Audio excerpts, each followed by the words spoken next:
Este é o podcast Sobre um Dizer. Eu sou a Cauana Mestre. E eu sou a Licene Garcia. Somos psicanalistas e aqui conversamos sobre filmes, séries, literatura, coisas da vida. E claro, sempre com a psicanálise.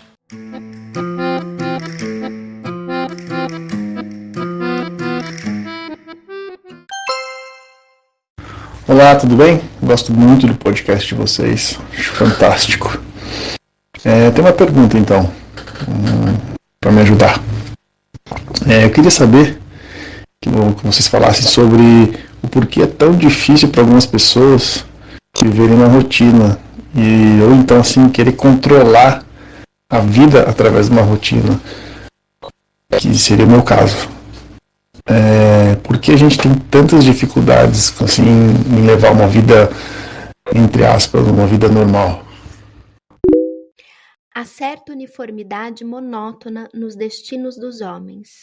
Nossa existência se desenvolve segundo leis antigas e imutáveis, segundo uma cadência própria, uniforme e antiga. Os sonhos que não se realizam, assim que os vemos em frangalhos, compreendemos subitamente que as alegrias maiores de nossa vida estão fora da realidade. É o que pensamos. Assim que os vemos em pedaços, nos consumimos de saudade pelo tempo em que ferviam em nós. Nossa sorte transcorre nessa alternância de esperanças e nostalgias. Meu marido morreu em Roma, nas prisões de Regina Coeli, pouco antes de termos deixado o vilarejo. Diante do horror de sua morte solitária, diante das angustiantes vacilações que antecederam, eu me pergunto se isso aconteceu a nós. A nós que comprávamos as laranjas de Diró e íamos passear na neve. Na época eu tinha fé num futuro fácil e feliz, rico de desejos satisfeitos, de experiências e de conquistas em comum. Mas aquele era o melhor tempo da minha vida. E só agora, que me escapou para sempre, só agora eu sei. Esse é um trecho de um livro belíssimo da escritora italiana Natalia Ginzburg, que se chama As Pequenas Virtudes, em que ela conta um pedaço da vida dela. E de como que fica evidente nesse trecho, eu gosto muito dessa passagem, a felicidade parece que tem justamente essa marca do que é efêmero, do que é transitório.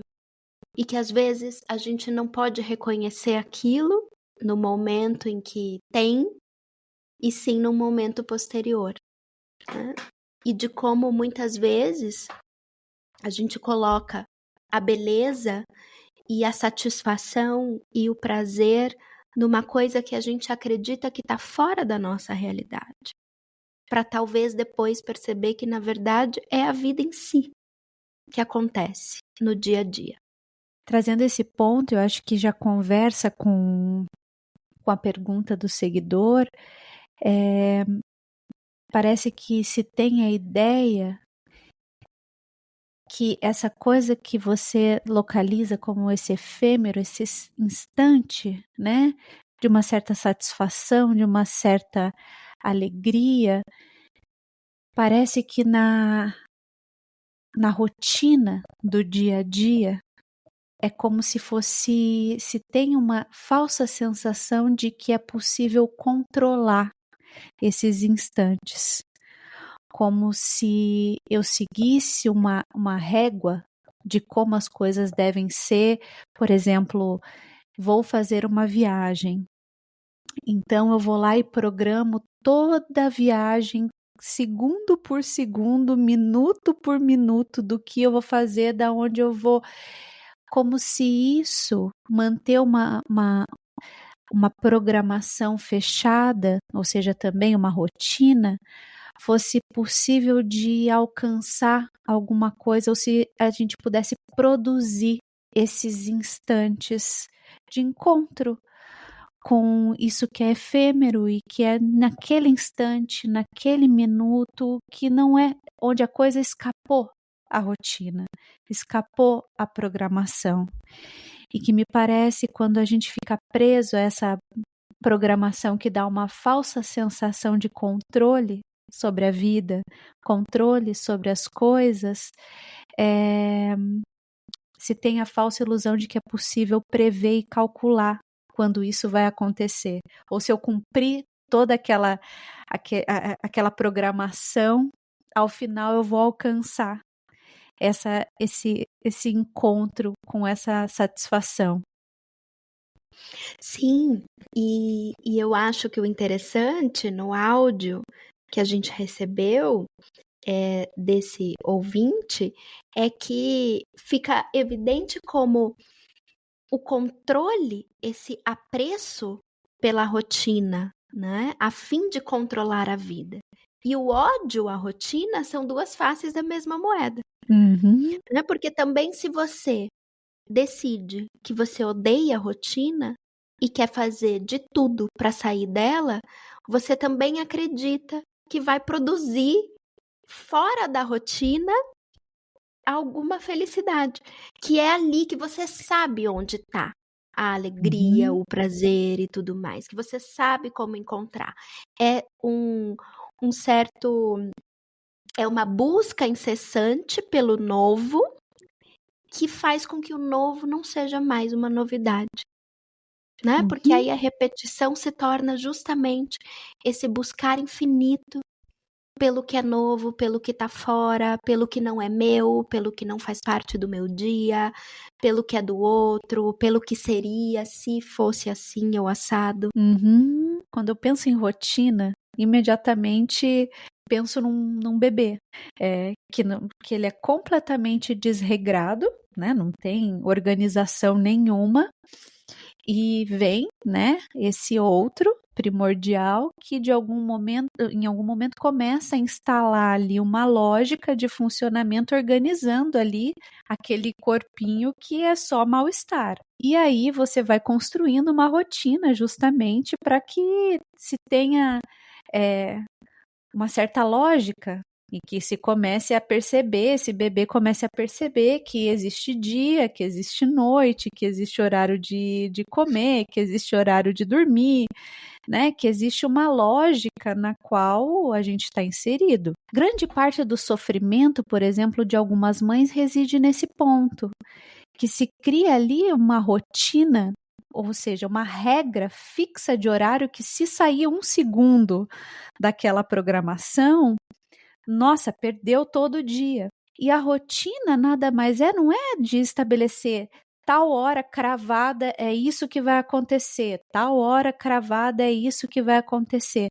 Uma rotina serve para dar previsibilidade, ou seja, de que daqui a pouco é hora, né, para uma criança que não sabe ver horas ainda, se organizar no tempo do relógio, se dá essa previsibilidade que depois do almoço vem a soneca. Depois que acorda da soneca, tem o lanchinho, mas não tem uma hora que isso acontece. Até porque quando se sai em viagem ou se sai da rotina, digamos, né, num fim de semana, para que a lógica dos acontecimentos se mantenham e não o tempo do relógio fixo. Mas o ponto é que me parece que se fica muito preso, que é só tendo essa rigidez e esse controle sobre tudo que vai se acontecer, e aqui já nem estou mais falando de bebês, né? Estou falando de todos nós, que é só tendo controle exato daquilo que vai acontecer que eu vou alcançar aquilo que eu estava esperando. E acho que aí reside o primeiro nó, né? Bom, essa é a neurose por excelência. Essa eterna e incessante... Não, eterna não vamos dizer, né? Porque para isso a gente faz análise, né? Eterna não. Mas é uma luta constante e sofrida contra a contingência, né? Contra o que não dá para controlar e por isso contra a vida em si, porque a vida não é controlável. Me veio agora aquela chamadinha, acho que era da Band News, na época que eu escutava muito o Boechat de manhã e tinha aquela chamadinha da Band News. A qualquer segundo, tudo pode mudar, né? E de algum modo, assim, é verdade, Sim. mas se a gente vive também nessa tensão, De né? que a Ou qualquer nessa segundo a vida pode iminência, mudar. exatamente, né? Nessa iminência de que a qualquer segundo tudo vai se soltar, também Uhum. é desastroso, né? Sim. Porque, por exemplo, é o que é possível de experimentar depois de um trauma, num estresse pós-traumático, por exemplo, né? De que a qualquer momento tudo aquilo vai se repetir e o que quer que tenha acontecido como trauma vai acontecer de novo, né? Isso a gente escuta muito na clínica, depois de experiências, né? Realmente, assim, traumáticas. E então, de algum modo, essa previsibilidade é como você disse, né? Porque para o bebê isso dá um contorno para a existência dele. Então, é de algum modo uma segurança. A Uhum. previsibilidade é um tipo de segurança. Mas isso não quer dizer que seja uma rigidez. Eu acho que a grande questão é confundir rotina com rigidez. Tanto para Isso. controlar a vida e não sair da rotina nem 1 milímetro nunca, quanto para viver lutando com a rotina, né? Eu não sei se você assistiu, Li, um filme chamado Dias Perfeitos. Sim. Então, o filme traz a vida do Hirayama, se eu não me engano, agora eu não me lembro exatamente o nome dele. E o diretor, ele tenta trazer, né, alguma coisa assim do mais absoluto ordinário da existência. Então, ele é um senhor que mora sozinho. Ele tem uma questão com a família, isso a gente vai descobrindo, né, ao longo do filme. E ele faz tudo repetidamente. Eu lembro que na época que saiu o filme, eu escrevi um texto sobre ele para o blog da Boitempo, e eu me lembro que eu escrevi assim, eu assisti o filme à noite, e na manhã seguinte eu fui escrever o texto, e eu conseguia descrever exatamente a rotina dele no filme, de tamanha a familiaridade que o filme né, faz com que a gente tenha com aquela rotina. Porque o filme é isso, né? É o Sim. dia após dia ele fazendo exatamente a mesma coisa. Sim. E aí eu acho que tem 2 pontos, né? Primeiro, será que dá para dizer que é exatamente a mesma coisa? Será que não estão inclusas nesse exatamente a mesma coisa as diferenças quase imperceptíveis? Uma coisa que eu notei no filme, por exemplo, e me parece que é proposital, é que ele vai, aos poucos, mudando o modo como ele filma. Então, os ângulos da câmera, eles vão se alterando, mas é muito sutil. Sim. E o personagem, ele lê muito, então toda noite a gente acompanha ali, ele coloca o futon no chão, ele se deita, ele liga o abajur e ele vai ler. Ele não tá lendo sempre o mesmo livro. Ele lê livros diferentes. Ele tem uma câmera analógica e ele tira fotos das copas das árvores. As árvores não se mexem do mesmo modo todos os dias. O céu não é igual todos os dias. E o outro ponto é que esse Dias Perfeitos, eu acho que assim é um título maravilhoso porque ele aponta justamente para essa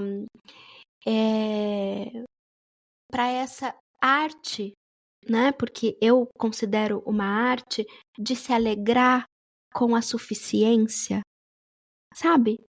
de se satisfazer com o que é suficiente, né? Inclusive o diretor de poder fazer um filme que não é sobre grandes coisas espetaculares, e sim sobre o que há de mais ordinário e doméstico e familiar e comum. E, ao mesmo tempo, esses dias perfeitos também acho que apontam para esses momentos de escape, assim, né? Em que alguma coisinha minúscula, miúda, parece que salva a vida da mesmice. O que você achou do filme? Eu achei belíssimo, né? Eu assisti depois que o hype tinha passado um pouco, né? E eu fiquei capturada nesse ponto, né? Onde parece que os dias são os mesmos, né? Ele repete tudo igual, mas sempre tem, a cada dia, algum elemento contingencial que escapa. O dia que ele dá uma carona, o dia que aparece alguém e senta do lado dele ali na hora do almoço, o dia que aparece alguém ali no banheiro enquanto ele está limpando. Sempre tem alguma coisa que escapa. Mas, para mim, sobretudo, o que me chamou mais atenção nesse sentido foi o ponto que realmente ali fica bem evidente que tem uma dificuldade, né, ali na relação familiar, mas tem um elemento ali de uma certa solidão, mas que também tem um elemento de um certo isolamento nele. Essa decisão de se manter afastado do outro. E ali que eu fiquei me perguntando, será que não é justamente isso que faz com que ele se voltasse tanto para essas coisas pequenas, ali onde de algum modo ele se afasta, decide por se afastar do outro? Eu acho que tem realmente um ponto bem ambivalente sobre a solidão, porque ao mesmo tempo em que ele se isola, né, isso é fato, tem uma decisão ali por uma condição solitária de vida. Uma condição de isolamento, né, porque pelo menos assim, em psicanálise tem a solidão e tem o isolamento. Ele se isola do outro ali, né, e tem momentos onde ele experimenta de uma solidão, mas dessa solidão que carrega consigo essa satisfação, por exemplo, do gozo não todo. Mas tem também esse isolamento onde ele se defende de estar com o outro. Sim, mas ao mesmo tempo, e eu acho que é aí que é bonito, porque é um personagem um personagem silencioso, ele fala pouquíssimo, mas é um personagem extremamente complexo, né? Porque ao mesmo tempo em que ele se isola, ele também, em alguns momentos, ele é muito capaz de se conectar ao outro. Sim. Tem aquele momento em que a sobrinha vai procurá-lo, porque a sobrinha tem, né, uma questão com a mãe, que é a irmã dele, e eles têm umas cenas lindas, assim, né? Inclusive tem uma cena em que eles estão andando de bicicleta e ela pede alguma coisa pra ele, eu não me lembro o que, e ele diz, é na próxima. E ela diz, mas quando? E ele diz, na próxima. E ela insiste, mas quando? E ele diz, agora é agora. A próxima é a próxima. Então, assim, tem também a decisão de alguém para viver no agora, porque é isso que ele faz. Ele vive o agora. Eu acho que esse áudio do nosso ouvinte também, de algum modo, traz um pouco essa pergunta, né? Por que é tão difícil viver o agora? Sim. Exatamente. Por que é tão difícil viver o presente? Por que a gente, que é o que a Natália Ginsburg está dizendo aqui, por que a gente acredita que a vida ou que a felicidade esteve lá no passado e agora nos escapou, ou está lá no futuro, no que a gente ainda não tem? Acho que aí voltamos novamente para o mesmo ponto que você já trouxe. Essa é a neurose, né? Viver num tempo que não existe mais, ou num tempo que não existe porque nunca existiu, que é o futuro. O que eu recolho é justamente que uma experiência de análise te ensina a viver no tempo que você está, que é o único tempo que a gente tem, o presente, o agora. Como que a gente vai se servir desse tempo? Por isso que é uma aposta, né? A gente faz uma escolha, sustenta ela agora, mas sem saber onde ela vai dar. Se no futuro, para que caminho isso vai, não tem como saber de antemão. Por isso que não existe escolha certa e escolha errada. O que existe são escolhas. O efeito dela é sempre uma aposta. Por isso que, né, fazer uma escolha desejante é uma escolha que a gente pode se responsabilizar pelos efeitos que ela produz no futuro. Então, e que retira esse tom de certo e errado. Que me parece que é justamente a lógica de tentar manter um certo controle sobre isso que é incontrolável. Ah, escolhi certo, eu quero fazer a escolha certa, ou escolhi errado aquela vez. Não foi uma escolha errada, nem uma escolha certa. Foi uma escolha. Diante da aposta com aquilo que você tinha naquele momento em que você sustentou aquela escolha. Então, me parece que o trabalho de uma análise vem justamente aí. Você se servir do presente, que é o único tempo que é possível de se estar na vida. É porque a neurose é justamente esse apreço por uma perpetuação no impossível. Sim. Mas nesse impossível, que é o impossível da impotência. Exatamente. Não no impossível, que é o impossível da contingência, né? Mas nisso que deixa o sujeito impotente. Mas, gente, não dá para voltar lá, naqueles dias em que eu acho que eu fui o mais feliz. Também não dá para querer conquistar em um ano o que é o trabalho de uma vida toda. Sim. Que eu acho que esse é um ponto que a gente também escuta muito e que eu acho que tem muito a ver com a rapidez e a velocidade, né? Com que a gente experimenta as coisas no mundo hoje. É uma pressa, mas que não é a pressa do desejo, aquela urgência do desejo, daquilo que é inegociável, e a gente diz, não, disso não dá para recuar, vamos em frente, né? É uma pressa opaca, que deixa o sujeito num lugar impotente, ansioso, angustiado. Mortificado, exatamente. Preso à rotina.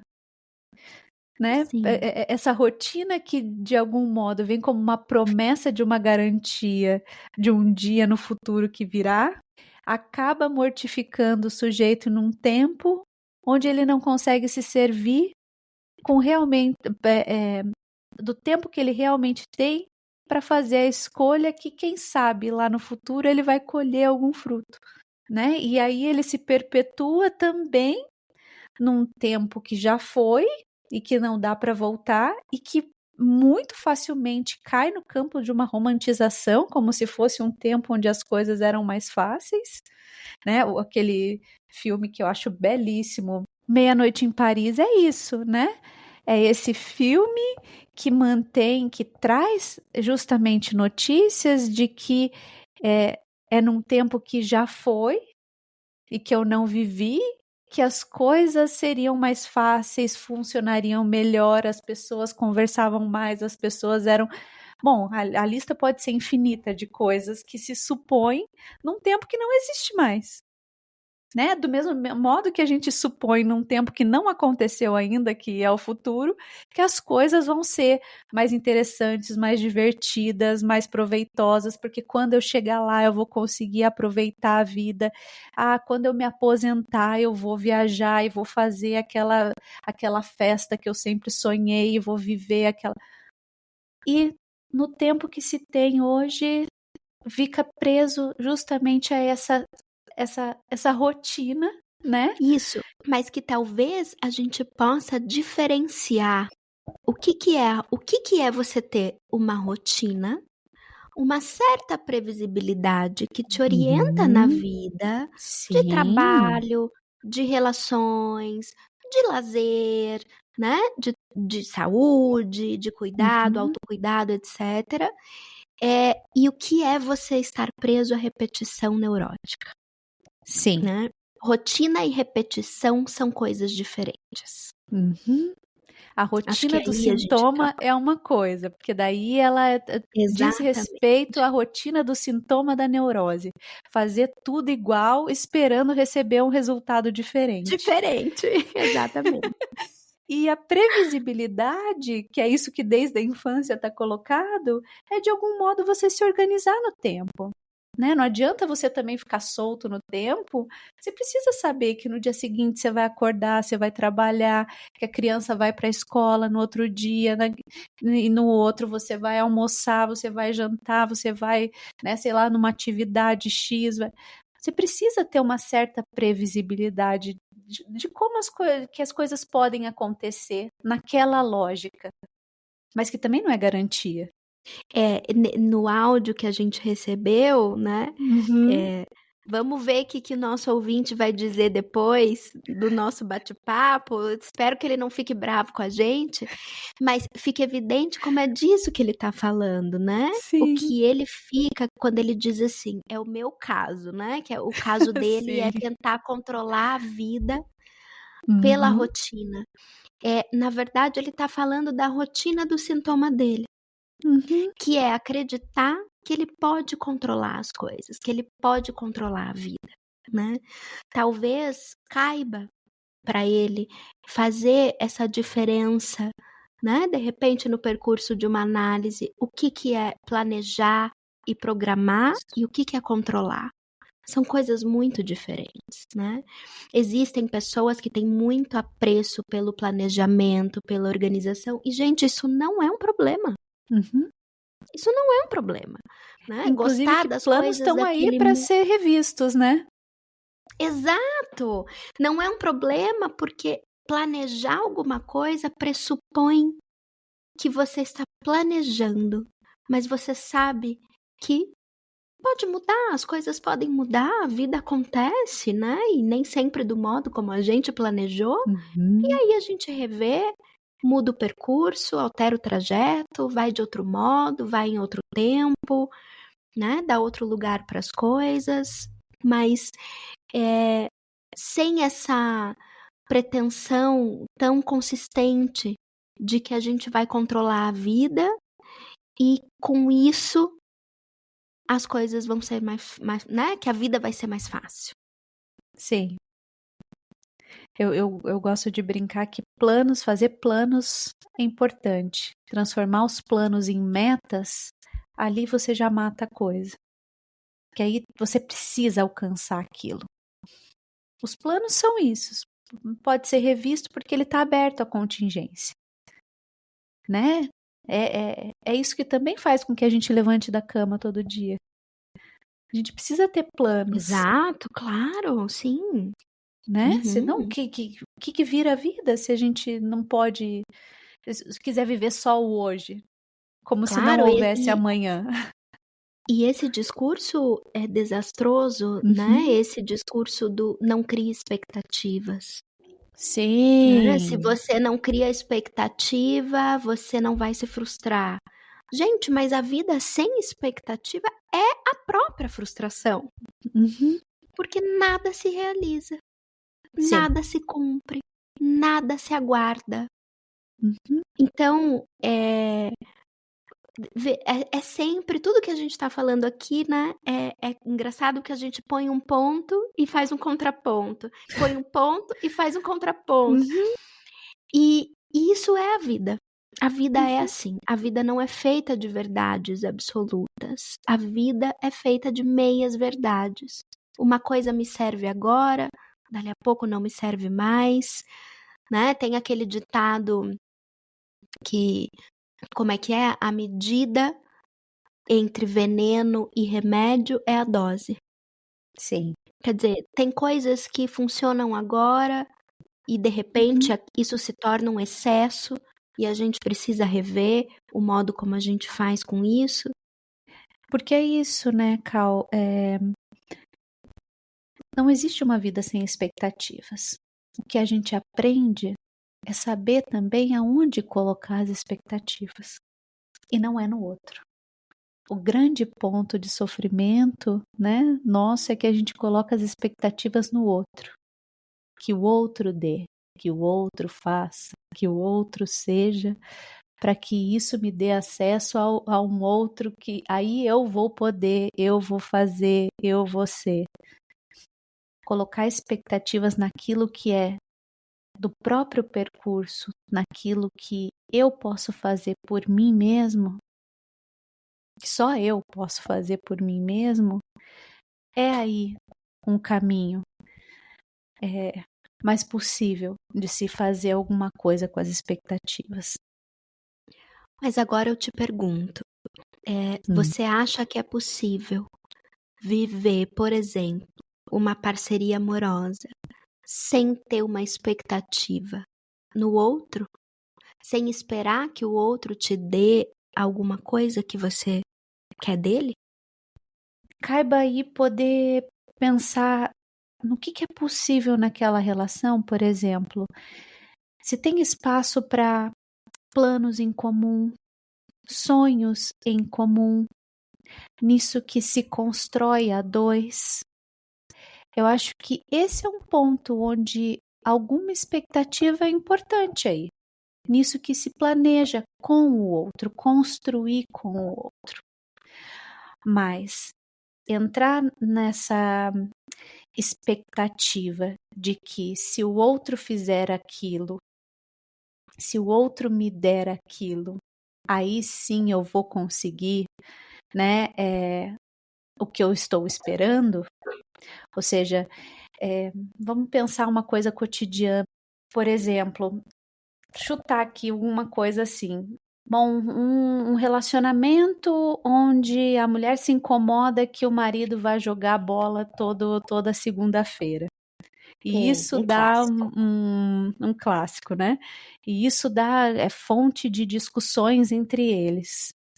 E aí a expectativa dela é que um dia ele jogue menos bola na segunda-feira, ou que ele passe a alternar as segundas-feiras, ou que ele pare de jogar bola às segundas-feiras, porque aí sim eles vão ter mais tempo juntos. E aí eles vão se entender e vão ter tempo para conversar e vão ficar bem, porque, né, algum mal-entendido entre eles se passa. Que se ele abrir mão daquilo que ele gosta, a relação entre eles pode ser outra, porque, né, veja bem, ela abre mão de várias coisas, de sair com as amigas, de fazer outras coisas para que eles estejam juntos e ele não abre mão do dia do futebol para estar com ela. É Tem uma aí que, diferença. claro, porque é o que você estava dizendo, né? Uma coisa é você fazer com o outro. Outra Uhum, coisa é você querer fazer a partir do outro, né? exatamente. Eu vou ser feliz a partir dele. Eu vou ser feliz Uhum, a partir do que ele me oferecer. É diferente de eu quero ser feliz com, né? uhum, Não é a partir, porque não é a lógica da necessidade. exatamente. É a lógica da decisão, do desejo de construir Uhum. alguma coisa, de estar junto, né? E que aí reposiciona a expectativa, porque você também está posicionado em relação ao seu desejo. E não é o outro que vai te dar aquilo, mas de algum modo é aquilo que se constrói a dois. Porque se a Sim, gente entra nesse campo de que tem um outro que dá, tem um outro que tira, né? É sempre assim. exatamente, né? E a questão neurótica do nosso tema aqui é se eu mantiver as coisas dentro do programa, eu não vou perder nada, né? Isso. Esse outro perseguidor, ele não vai me tirar nada, as coisas vão ficar no lugar. Uhum. Então, aí entra a lógica do perder para ganhar. É preciso perder, abrir mão, prescindir um pouco desse sintoma, para Uhum. então poder ganhar um pouco mais de invenção na Desejo, vida, de de desejo, desejo. né? Bom, acho que encerramos por aqui. Isso. Com isso, dá pra Desejantes. gente ficar por aqui, desejantes. E, Desejantes de bom, um novo como encontro. sim, então, para manter a nossa rotina, né, nos vemos daqui 15 dias. Se você tem uma pergunta, uma reflexão ou uma história que deseja compartilhar conosco, procure pela gente nas redes sociais, @sobre um dizer, e por lá você pode escrever ou mandar um áudio. E não se preocupe, a sua identidade não será revelada.